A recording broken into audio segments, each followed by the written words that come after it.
সকাল থেকে তো আমি 2000 টাকা বেচতে পারি নাকি, আমি 10,000 টাকা আমি দিলাম জরিমানা। 50 লাখ টাকা তেল বেচলো, আমার 10,000 টাকা আমি লাভ করতে পারবো না। 10,000 টাকা দিয়ে তো আমরা ফাইটে গেছে। আমি ছোটখাটো একটা ব্যবসায়ী, ঠিক আছে, আমি তো বড় ব্যবসায়ী না। কথা বললে আমার জরিমানা বাড়তেছে।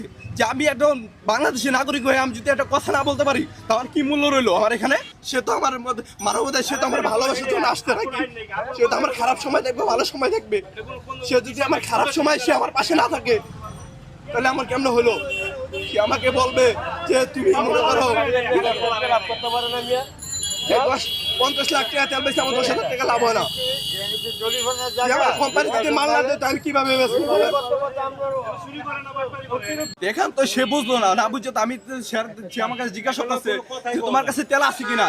আমি তো বলছি হ্যাঁ তেল আছে আমার কাছে, এই যে তেল আছে, এটা আমি তারাই আমি দেখাই দিছি। তারা যদি আমার যদি মনে যদি এরকম থাকতো, তারা আমি তো বলতাম যে তেল নাই আমার কাছে। তারপরে আমাকে জরিমানা করতে পারতো। আমরা তো সে আমাকে